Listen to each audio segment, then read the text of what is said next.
Vous savez, nous vivons avec des molécules qui sont comme la morphine depuis toujours. Nous avons à l'intérieur de nous des substances de type morphinique qui enlèvent la douleur.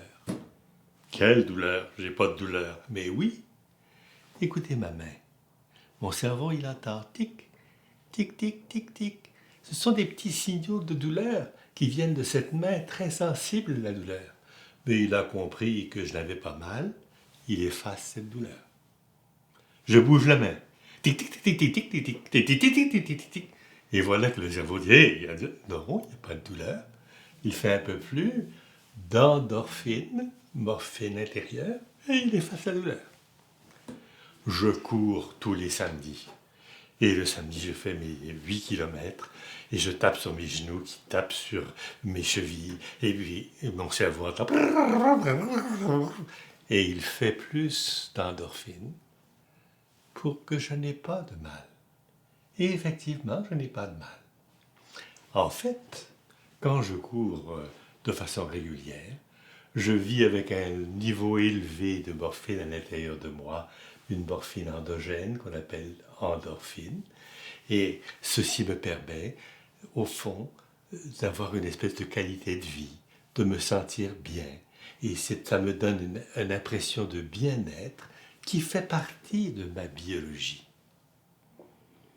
Et si tout d'un coup, je me brise la jambe en glissant sur une peau de banane durant ma course, et que je suis dans un lit pendant 3 semaines, et que je ne bouge plus, je ne fais plus d'endorphine. Et quelque part, je n'ai plus ce bien-être non plus. Et si je reste longtemps dans un lit, quand on me bouge, le petit ploup, ploup, ploup, ploup, ploup, ploup, ploup du mouvement n'est plus effacé. Et je grimace de douleur, alors que tout ce qu'on a fait, c'est de me bouger dans un lit. Ce que je suis en train de vous dire, c'est que nous vivons tous avec un peu ou moyennement de morphine. Mais quand tout d'un coup la douleur monte de façon importante, le cerveau n'arrive pas à faire toutes les endorphines pour enlever la douleur.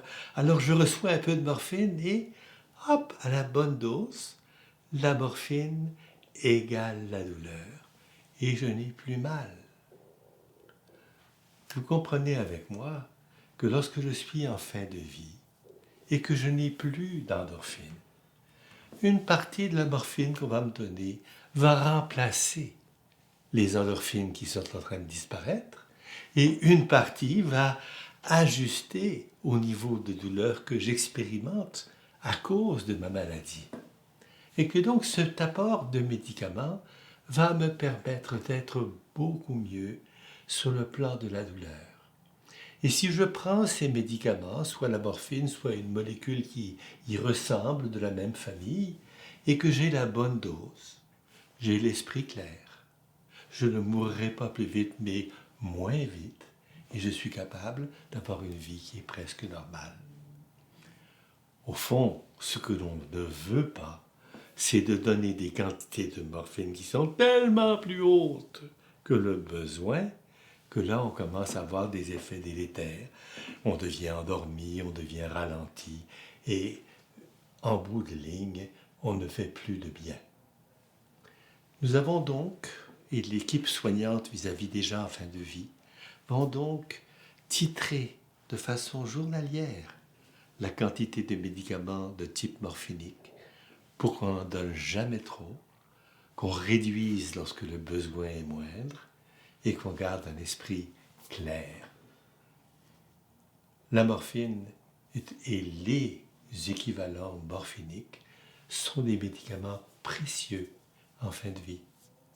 Et c'est pas parce que des gens les utilisent pour des raisons dites récréatives et à mauvais escient qu'il faut empêcher de les garder disponibles pour les gens qui en ont besoin en fin de vie.